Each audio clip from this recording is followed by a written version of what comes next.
Hello everyone, welcome to my channel. कैसे हैं आप सब? आई होप आप सब बहुत अच्छे होंगे। तो आज मैं घर और किचन से जुड़े हुए काफ़ी सारे टिप्स लेकर आई हूँ, जिसकी मदद से आप घर और किचन के काम को फटाफट कर पाएंगे, अपने लिए समय और पैसे दोनों की ही बचत कर पाएंगे। तो चलिए ज़्यादा समय ना लेते हुए टिप्स को स्टार्ट करते हैं। तो आज का पहला टिप्स है मटर को लेकर। सर्दियों के मौसम में खूब सारे मटर मिलते हैं और सस्ते मिलते हैं, तो जिस वजह से बहुत सारे मटर ले तो आते हैं मार्केट से, लेकिन इसे छीलने में बहुत टाइम लगती है और कई बार तो उंगलियों में दर्द भी होने लगती है, क्योंकि ज़्यादातर मटर तो ऐसे ही छीलते हैं। दोनों उंगलियों से प्रेस करते हुए इसके छिलके को हटाते हैं और उसके बाद दाना निकालते हैं। तो एक आसान सा तरीका बताती हूँ। इस तरीके से आपको मटर को प्रेस करना है। जो मटर का लास्ट वाला भाग होता है ना, वहाँ पे हल्का सा प्रेस कीजिए और प्रेस करते हुए जब आप इसको चीरेंगे तो छिलका जो है आसानी से दो भागों में बढ़ जाती है और फिर दाना आसानी से सारे निकल जाते हैं। तो इससे उंगलियों में दर्द भी नहीं होगी और खूब सारे मटर आप मिनटों में ही छिल पाएंगे। तो कैसा लगा आपको ये टिप्स कमेंट करके ज़रूर बताइएगा। आप देख सकते हैं मैं ढेर सारे मटर को कुछ ही मिनटों में छील ली हूँ। चलिए दूसरा टिप्स देख लेते हैं। 5 लीटर वाली जो तेल का जो डब्बा होता है, ऐसे बहुत सारे घर में पड़े रहते हैं। जब भी रिफाइंड ऑयल या फिर सरसों, ज़्यादातर सरसों के तेल का डब्बा ही ऐसा आता है, तो इसमें आप देखते होंगे कि हैंडल लगा हुआ रहता है पकड़ने के लिए, जिससे कि हम आसानी से इसको उठा सके। तो ये बहुत काम की होती है। जब भी आपके पास भी अगर इस तरीके से तेल का डब्बा पड़ा हो तो उसमें से हैंडल को काट करके निकाल लें। आप चाकू को हल्का सा गर्म करेंगे तो इस तरीके से इसको कट करके निकाल सकते हैं। हैंडल नहीं कट करना है, आसपास जो बॉटल है बस उसी को कट करना है, जिससे कि हैंडल आसानी से और अच्छे से निकल जाए। अब इस हैंडल को निकालने के बाद हमें चाहिए डबल टेप, और डबल टेप की मदद से इसे किचन में हम सिंक के पास फिक्स करेंगे। वॉश बेसिन के पास हमेशा ही हैंडल लगा रहता है, जिसमें हम तौलिया को टांग के रखते हैं, जिससे कि जब भी हैंड वॉश करते हैं तो हाथ सुखाने के लिए टॉवल सामने मिल जाती है। लेकिन किचन में ऐसा नहीं रहता है, तो इस वजह से आप बॉटल के इस हैंडल को यूज़ कर सकते हैं तौलिया को टांगने में। तो आप इसको किचन सिंक के पास या फिर कहीं पर भी जहाँ ठीक लगे वहाँ इसको फिक्स कर दीजिए, और इसमें किचन टॉवल को इस तरीके से हैंग करके रख सकते हैं। तो जब भी आप बर्तन धोएं या फिर साग भाजी धोते हैं तो उसके बाद हाथ सुखाना बहुत ज़रूरी रहता है, खासकर ठंड के मौसम में तो बहुत ज़रूरी, नहीं तो ठंड लगती है हाथ में। तो इस तरीके से आप रखेंगे हैंडल लगा के तो ये बिल्कुल भी नहीं निकलती है और आपको तौलिया ढूंढना भी नहीं पड़ेगा। आसानी से जैसे ही बर्तन आप धोएंगे तो आप सामने ही तौलिया मिल जाएगी, हाथ को पोंछ सकते हैं। कैसा लगा आपको ये छोटा सा टिप्स? कमेंट करके ज़रूर बताइएगा। अगले टिप्स के लिए हमें चाहिए कॉटन का छोटा सा टुकड़ा। इसे इस तरीके से बॉल्स बना ले रहे हैं। और अब चाहिए बाम, तो झंडू बाम हो या फिर विक्स हो, जो भी है आप ले सकते हैं। और लेने के बाद थोड़ा सा इसमें लगा लीजिए इस तरीके से। और अब लेना है सरसों तेल। तो सरसों तेल थोड़ा गर्म करके लीजिएगा और इस बॉल्स को उसमें डिप करना है, यानी कि कॉटन बॉल को हमें तेल में डिप करना है। आप देख लीजिए तेल ज़्यादा गर्म ना हो। और उसके बाद बच्चों को या फिर बड़ों को भी जहाँ भी कान में दर्द हो रहा है वहाँ पे इस तरीके से सिकाई करनी है। बाम और सरसों के तेल से कान के जो दर्द होते हैं वो तुरंत ठीक हो जाते हैं। अगर बहुत ज़्यादा दर्द है तो हॉस्पिटल जा सकते हैं लेके बच्चों को, लेकिन अगर छोटा मोटा दर्द है तो इससे काफ़ी राहत मिल जाती है। अगला टिप्स है सरसों तेल। हम सभी यूज़ करते हैं, खाने में अचार भी बनाते हैं, सब्जियों में भी डालते हैं, पर इसकी क्वालिटी को भी चेक करना बहुत ज़रूरी है। तो जब भी आप सरसों तेल लेकर आते हैं तो उसको एक बर्तन में निकाल लीजिए और इसको फ्रिज में रखना है। फ्रिज में रखने के बाद आप कई घंटे रहने दीजिए और उसके बाद देखिएगा कि अगर एक वाइट कलर की लेयर तेल के ऊपर आ जाती है तो समझ लीजिए ये प्योर तेल नहीं है, यानी ये सरसों तेल खाने लायक नहीं है। लेकिन अगर जैसा है वैसा ही रहता है सरसों तेल, तो यानी कि ये प्योर है। तो इस तरीके से आप सरसों तेल की प्योरिटी को चेक कर सकते हैं। अगला टिप्स है बच्चों को जब टैबलेट वाली दवाई खिलानी होती है तो बहुत ज़्यादा मुश्किल रहता है। तो इसके लिए हम क्या करते हैं, पेपर लेते हैं या फिर टिश्यू पेपर में ही उसको लपेट के पाउडर बना के फिर बच्चों को देते हैं। तो इससे छुटकारा पाने के लिए एक आसान सा तरीका बताती हूँ। आप चम्मच में ले लीजिए और दूसरे चम्मच को इस तरीके से इसके ऊपर रख के, और जब आप प्रेस करेंगे अंगूठे से तो पाउडर बन जाती है। तो आपको कोई भी पेपर वगैरह लेने की ज़रूरत नहीं पड़ेगी और फिर थोड़ा सा पानी मिक्स करके इस तरीके से बच्चों को दवाई खिला सकते हैं। तो बहुत ही आसान तरीका है। सर्दियों के मौसम में ढेर सारे कपड़े होते हैं, खासकर जो गर्म कपड़े होते हैं काफ़ी मोटे मोटे होते हैं, जिस वजह से कम जगह में हम ढेर सारे कपड़े रख नहीं पाते हैं। जगह की बहुत ज़्यादा कमी हो जाती है। कपड़े कहाँ रखें, और कपड़े बहुत महंगे आते हैं, तो इन्हें सही तरीके से रखना बहुत ज़रूरी रहता है। तो इसके लिए कपड़े को अच्छे से फोल्ड करना बेहद ज़रूरी है। तो मैं आज आपको जैकेट को फोल्ड करने का तरीका बताती हूँ। सबसे पहले तो आप जैकेट को अच्छे से फैला लीजिए और फैलाने के बाद इसको बीच से फोल्ड करना है। बीच से फोल्ड करने के बाद आप दोनों दोनों बाजू को इस तरीके से ऊपर लेकर आइए और नीचे से इसको रोल करना है। टाइटली रोल कीजिएगा, 2 से 3 बार इसको रोल करना है। और अगर कैप है तो कैप में इसको इस तरीके से फिक्स करना है। आप देखेंगे हर कैप में डोरी लगी रहती है, तो इसको थोड़ा सा आप खींच देंगे तो ये टाइटली इसमें फिक्स हो जाती है। उसके बाद कम से कम जगह में आप ढेर सारे कपड़ों को रख पाएंगे। इस तरीके से रखने से ये होता है कि अगर आप ढेर सारे कपड़ों के बीच में जैकेट को रखेंगे तो इसकी फोल्डिंग खुलती नहीं। इसी तरीके से मैं आपको जीन्स फोल्ड करने का तरीका बताती हूँ। ज़्यादातर हम सभी इस तरीके से पैंट हो या जीन्स हो प्रेस करने के बाद फोल्ड करके रख देते हैं, लेकिन जब हम ढेर सारे कपड़ों के बीच में से इसे निकालने के लिए जाते हैं तो प्रेस ख़राब हो जाती है और कपड़े की फोल्डिंग भी बिगड़ जाती है।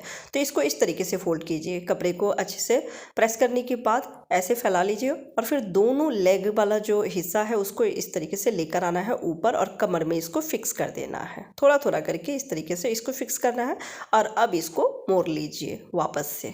ऐसे जब आप फोल्ड करके रखते हैं तो इसकी जो पैकिंग है ये खुलती नहीं है। ढेर सारे कपड़ों के बीच में इसे रखेंगे और उसके बाद जब भी कभी आपको निकालना हो आप निकालेंगे तो इसकी जो प्रेस है ख़राब नहीं होती है और फोल्डिंग भी नहीं बिगड़ती है। अगला टिप्स है, सर्दियों के मौसम में कई दिनों तक धूप नहीं निकलती है तो कई बार हमें टी शर्ट या शर्ट सुखाने पड़ते हैं। तो शर्ट तो सुखा लेते हैं, लेकिन टी शर्ट में अगर डिज़ाइन बना हुआ है या ऊडी है उसमें डिज़ाइन बना हुआ है तो उस पर प्रेस हम नहीं लगा सकते हैं, नहीं तो वो ख़राब हो जाती है क्योंकि रबर का कुछ ऐसा बना हुआ रहता है डिज़ाइन। तो वहाँ पे प्रेस बिठाने से पहले आप क्या करें, न्यूज़पेपर ले लें या फिर टिश्यू पेपर ले लें और जहाँ पर भी डिज़ाइन बना हुआ वहाँ रख दीजिए और उसके बाद प्रेस लगाएंगे तो कपड़े सूख भी जाएंगे और जो डिज़ाइन है वो ख़राब भी नहीं होगी। तो एक छोटा सा टिप्स है लेकिन इन सर्दियों में आपको काम आने वाली है। तो कैसा लगा आपको ये टिप्स कमेंट करके ज़रूर बताइएगा। गैस सिलेंडर हम सभी के घरों में आती है, हम सभी किचन में यूज़ करते हैं गैस सिलेंडर को। लेकिन जब भी आप एजेंसी से न्यू सिलेंडर लेकर आते हैं तो यूज़ करने से पहले एक बार ज़रूर चेक कर ले कि कहीं गैस लीक तो नहीं हो रही है, क्योंकि छोटी छोटी जो लापरवाही होती है ये बहुत बड़ी दुर्घटना का रूप ले लेती है। तो जब भी आप एजेंसी से नया सिलेंडर मंगाते हैं या लेकर आते हैं तो आप क्या करें, उसका सील हटा दें और उसके बाद जहाँ रेगुलेटर लगाते हैं वहाँ पर कटोरी या ग्लास में थोड़ा सा पानी लेके और वहाँ पानी रखें। अगर बुलबुले निकलते हैं तो यानी कि गैस वहाँ से लीक है, तो वापस आप एजेंसी इस सिलेंडर को भेज सकते हैं, दूसरा आप मंगा सकते हैं। क्योंकि इस तरीके से हम यूज़ जब करते हैं तो फिर गैस लीक होती है और यही ब्लास्ट करता है। अगर बुलबुले नहीं उठ रहे हैं तो यानी कि ये सिलेंडर अच्छा है। तो इस तरीके से आप चेक कर सकते हैं। अगला टिप्स है दाल को लेकर। कई घरों में डेली ही दाल बनती है, जिन घरों में बच्चे होते हैं वहाँ तो हर रोज़ ही बनती है, तो अधिक मात्रा में दाल लेकर आते हैं। लेकिन ऐसे ही अगर रख देते हैं स्टोर करने के लिए, कई महीने चलाने के लिए, तो इसमें जल्ले लग जाते हैं, कीड़े लग जाते हैं। तो अगर आप चाहते हैं कि ये लंबे टाइम तक सुरक्षित रहे, कीड़े ना लगे, तो इसमें हल्दी और नमक दोनों ही चीज़ थोड़ा थोड़ा मिक्स करके और अच्छे से मिक्स कर दें। डब्बे को एक बार इस तरीके से चलाएंगे तो मिक्स हो जाती है, तो उसके बाद दाल में कीड़े नहीं लगेंगे, जले नहीं लगेंगे। अगला टिप्स है वाइपर को लेकर। वाइपर से ज़्यादातर हम सभी पानी खींचते हैं यानी पानी सुखाते हैं, लेकिन आज हम क्लीनिंग में और दूसरे तरीके से यूज़ करेंगे वाइपर को। तो हमें ले लेना है कोई भी पुराना सा कपड़ा, दुपट्टा हो या फिर टी शर्ट हो, वो ले लीजिए और वाइपर के आप डंडी में देखेंगे कि एक छोटा सा होल रहता है, तो उसमें कपड़े को फिक्स कर देना है। आप उसको होल में डालिए कपड़े को, दूसरी तरफ खींच के लेकर आना है। जब तक कि टाइटली फिक्स ना हो जाए उसको खींचना है कपड़े को। और अब टी शर्ट को उल्टा कर लीजिए जिससे कि अच्छे से कवर हो जाए डंडी में। और अब इसे हम क्लीनिंग में यूज़ करेंगे। दीवार पे कई बार जल्ले हो जाते हैं, धूल डस्ट हो जाते हैं, तो उसे क्लीन करने के लिए झाड़ू का यूज़ करते हैं, पर कई बार झाड़ू ऊपर पहुंच नहीं पाती है। तो इस तरीके से जब हम क्लीन करेंगे वाइपर के डंडे से तो ये पकड़ने में भी अच्छा रहता है और इसका डंडा जो है वो काफ़ी बड़ा होता है, तो जिस वजह से हमें चेयर की भी ज़रूरत नहीं पड़ती है। आराम से हम दीवार पे जल्ले हैं या डस्ट है तो उसे क्लीन कर सकते हैं। अगला टिप्स है स्क्रबर को लेकर। जो स्टील वाली स्क्रबर आती है, जब न्यू रहता है लेकर आते हैं तब तो बहुत ज़्यादा शार्प रहती है, चाहे कितना भी जला हुआ बर्तन हो आसानी से क्लीन हो जाती है। लेकिन जैसे ही ये पुराना हो जाता है इसकी शार्पनेस कम हो जाती है, साथ में जो खाने के पार्टिकल होते हैं इसमें फंस जाते हैं जूठा, जिससे कि पानी से हम चाहे जितने अच्छे से साफ़ कर ले साफ़ नहीं होती है, कुछ टुकड़े तो रह जाते हैं। तो इसे साफ़ करने का और शार्प बनाने का आसान तरीका है, आप गैस ऑन कर लीजिए और 1 मिनट के लिए इसको इस तरीके से जला लेना है। ये जलती नहीं है, बस आपको लगेगा कि ये कहीं जल ना जाए, तो ये जलती बिल्कुल भी नहीं है। 1 मिनट के लिए ऐसे ही गैस पर छोड़ दीजिए और जैसे ही 1 मिनट हो जाए गैस ऑफ कर दीजिए और इसको इस तरीके से झाड़ लेना है। तो जो भी खाने के पार्टिकल होंगे इसके बीच में वो सब निकल जाते हैं, जल के साफ़ हो जाती है और साथ में ये शार्प हो जाती है। इसकी धार इतनी तेज़ हो जाती है कि उसके बाद चाहे जितना भी जला हुआ बर्तन हो आसानी से क्लीन हो जाती है। सर्दियों के मौसम में कपड़े बहुत सारे हो जाते हैं और जगह बहुत कम होती है। कम जगह में ढेर सारे कपड़ों को कैसे रखें, तो उसके लिए आपको कपड़ों को फोल्ड करने का तरीका बदलना होगा। तो अगर स्वेटर या जैकेट को फोल्ड करना चाहते हैं तो जैसे हम शर्ट को प्रेस करने के बाद फोल्ड करते हैं वैसे ही फोल्ड करना है। आप पहले स्वेटर को या जैकेट को फैला लीजिए और इस तरीके से थोड़ा सा फोल्ड करके बाजू को ऊपर लेकर आना है। दूसरे तरफ से भी ऐसे ही थोड़ा सा फोल्ड करके और बाजू को ऊपर लेकर आना है और अब नीचे से आधा फोल्ड कीजिए और अब जिधर गला है उसके गला के बीच में हमें इसको फिक्स करना है। इस तरीके से जब हम फोल्ड करते हैं ना तो इसकी पैकिंग खुलती नहीं है। जब आप ढेर सारे कपड़ों के बीच में इसे रखेंगे तो इसकी पैकिंग खुलेगी नहीं। जब भी आपको जो भी कपड़े चाहिए, जो भी जैकेट स्वेटर चाहिए, आप आसानी से निकाल सकते हैं। इसकी पैकिंग खुलेगी नहीं। जैसे मर्जी हो, जहाँ मर्जी हो आप रख दीजिए। आप देख सकते हैं कि इसकी पैकिंग बिल्कुल भी खुलने वाली नहीं है। तो ये बहुत ही बढ़िया तरीका है। कम जगह में इस तरीके से आप ढेर सारे जैकेट और स्वेटर को रख सकते हैं। इस तरीके से जब आप छोटी फोल्डिंग करते हैं तो ये ढेर सारे कपड़े कम जगह में आ जाते हैं। अगला टिप्स है टिकटॉक पिन और सेफ्टी पिन को बहुत अच्छे तरीके से हमें रखना होता है, क्योंकि बहुत छोटी सी चीज़ होती है, इधर उधर गुम हो जाती है। अगर हम डब्बे में भी रखते हैं तो ये गुम हो जाती है। तो इसको रखने का एक आसान सा तरीका बताती हूँ। आप ले लें रबर बैंड, जो भी नए पुराने जो भी रबर बैंड हो वो ले लीजिए और इस तरीके से अलग अलग आप रख सकते हैं। एक में सेफ्टी पिन लगा के रख दीजिए और एक में आप टिकटॉक पिन लगा के रख लीजिए। तो इसे कहीं पर भी आप कील में टांग भी सकते हैं या फिर डब्बे में रखते हैं। तो इस तरीके से ये सुरक्षित रहती है और जब भी आपको ज़रूरत पड़ती है आसानी से मिल भी जाती है, गुम नहीं होती है। ज़्यादातर आप देखेंगे कि जब भी साड़ी पहनते हैं सेफ्टी पिन की ज़रूरत होती है, उस टाइम में सेफ्टी पिन मिलती नहीं है, गुम हो जाती है। तो ऐसे रखेंगे तो ये बिल्कुल भी गुम नहीं होने वाली है और देखने में भी बहुत प्यारा लगता है। तो कैसा लगा आपको ये छोटा सा टिप्स, कमेंट करके ज़रूर बताइएगा। अगला टिप्स है शूज़ को लेकर। जब शूज़ नई रहती है तब तो इसका सोल बहुत अच्छा रहता है, लेकिन जब पुरानी हो जाती है तो इसके सोल भी बहुत पतले हो जाते हैं और उसके बाद शूज़ पहनने में कंफर्टेबल नहीं हो पाते हैं, पैरों में चुभती भी बहुत ज़्यादा है और देखने में भी अच्छा नहीं लगता है। जब ये सोल पुरानी हो जाती है तो एकदम गंदा दिखता है। तो इसको नया बनाने के लिए और आप अच्छे से पहन पाए, पैरों में ना चुभे, तो इसके लिए आप क्या करें, दोनों सोल को निकाल लीजिए और निकालने के बाद नया सॉक्स हो या फिर पुराना सॉक्स हो आप ले सकते हैं और लेने के बाद इस सोल को सॉक्स में पहना देना है। सॉक्स में पहनाने के बाद आप देखेंगे सोल एकदम नई हो जाती है और उसके बाद जब आप पहनेंगे तो पैरों में बिल्कुल भी नहीं चुभेगी, क्योंकि सोल आप देख सकते हैं कि ये कितना ऊबर खाबर रहता है और जब हम पहनते हैं तो ये बहुत ज़्यादा एरियो में दर्द होती है। तो इस तरीके से जब आप सॉक्स को पहना देंगे तो ये नए जैसी हो जाती है और एकदम गद्देदार हो जाती है, तब आपको पहनने में दिक्कत नहीं होगी। और सर्दियों के मौसम में तो ये बहुत ज़्यादा ही फ़ायदा पहुंचाती है, क्योंकि गर्म बहुत ज़्यादा होती है। जब आप सॉक्स पहना देते हैं इसमें तो शूज़ बहुत ज़्यादा गर्म हो जाती है।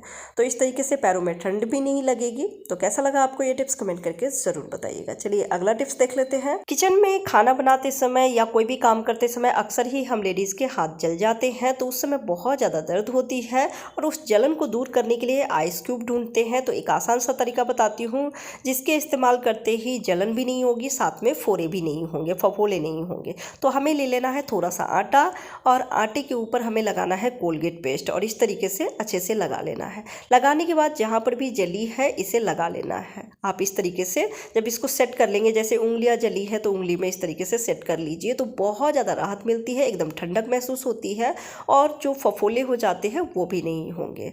तो ये बहुत ही बढ़िया टिप्स है। कभी भी अगर ऐसा हो, जैसे अक्सर ही होता है कि रोटियां जब फुलाते हैं तो फूलते फूलते रोटियां फूट जाती है और उसका जो भाप है गर्म वो उंगलियों में लग जाती है, तो उस समय इस टिप्स को जब आप ट्राई करेंगे तो जलन तुरंत ही दूर हो जाएगी, साथ में फोड़े भी नहीं होंगे। अगले टिप्स के लिए हमें चाहिए एक छोटी सी कटोरी और साथ में लेना है 1/4 चम्मच जितना नमक। आप कम भी ले सकते हैं, ज़्यादा भी बना सकते हैं, पर इसे बना के रखना नहीं है। जब भी आपको यूज़ करना है तभी आप बनाएं और यूज़ करें। तो जितना आपने नमक लिया है उतना ही लेना है शहद। अगर देसी शहद हो तो ज़्यादा बेहतर है, नहीं तो जो भी आपके पास अवेलेबल हो वो ले लीजिए और दोनों को अच्छे से मिक्स कर लेना है। नमक और शहद को अच्छे से मिक्स करने के बाद चलिए बताती हूँ कि इसे कैसे यूज़ करना है। कई लोगों को पैरिया की शिकायत रहती है, मसूरों से खून निकलता है और मुँह से बदबू भी आती है। तो अगर आपको ये समस्या हो तो आप सुबह शाम जब भी ब्रश करते हैं उस टाइम पे ब्रश करने के बाद उंगलियों में हल्का सा इस मिश्रण को लगा लें और मसूरों में मसाज करना है। इससे मसाज करने से बहुत ज़्यादा हेल्प मिलती है, ब्लड मसूरों से निकलना कम हो जाती है, साथ में दुर्गंध भी आना ख़त्म होने लगती है, धीरे धीरे कम हो जाएगी। अगले टिप्स के लिए हमें चाहिए तवा और गैस ऑन कर लेनी है और अब हमें इस पे रखना है 1 चम्मच खाने वाली नमक, साथ में रखना है अजवाइन, तो 1 चम्मच अजवाइन भी लेने हैं और अब रखना है इस पे 3 से 4 तेज पत्ता, बड़ी वाली तेज़पत्ता हो तो 2-3 ही ले लीजिए, अगर छोटी वाली हो तो 4-5 ले सकते हैं। साथ में लेना है 2 लौंग और इसको गर्म करना है। तवा अच्छे से गर्म हो जाए तो गैस को ऑफ कर दीजिए और चम्मच की मदद से इसे हमें हल्का सा रोस्ट कर लेना है। जब ये अच्छे से रोस्ट हो जाएगी तो अब हमें इसे जला लेना है। जलाने के बाद इसे रखना है बेडरूम में। शाम के टाइम में हर सीज़न में मच्छर बहुत ज़्यादा लगते हैं, चाहे बरसात हो, सर्दी का मौसम हो या फिर गर्मी का मौसम हो। तो वैसे तो बहुत सारे केमिकल से बने हुए प्रोडक्ट को यूज़ करते हैं पर फिर भी मच्छर कम नहीं होती है।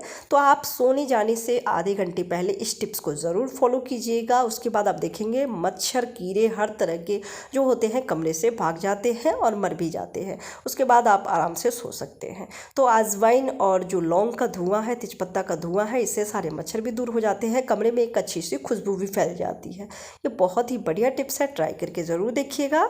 अगला जो टिप्स है ये हर उम्र के लिए बहुत ज़्यादा हेल्पफुल है, चाहे बच्चे हो या फिर बड़े हों। शर्ट का बटन लगाना बहुत ज़्यादा मुश्किल लगता है, खासकर जो न्यू वाली शर्ट होती है जिसका काज छोटा रहता है तो उसमें बटन लगाना बहुत ज़्यादा मुश्किल है। और जो बाजू के बटन होते हैं उसे लगाने में तो बहुत ज़्यादा दिक्कत होती है बड़ों को भी, क्योंकि एक हाथ से लगाने होते हैं। तो इसके लिए एक आसान सा तरीका बताती हूँ जिससे कि बच्चे बड़े सभी आसानी से काज चाहे कितना भी छोटा क्यों ना हो आसानी से बटन लगा सकते हैं। तो इसके लिए हमें चाहिए सेफ्टी पिन। तो सेफ्टी पिन को लेके और इस तरीके से बटन में फंसा लेना है। आप ध्यान से देखिएगा तो एकदम आसानी से बटन लगा सकते हैं।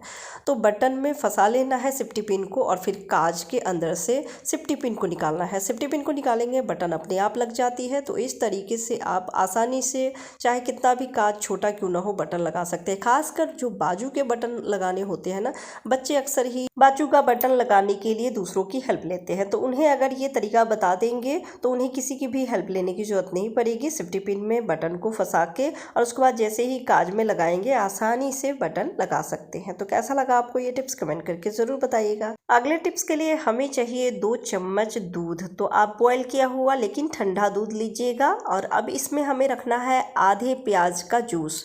तो आधे प्याज को हम इस तरीके से घिस लेंगे और उसके बाद इसका जूस निकाल लेंगे।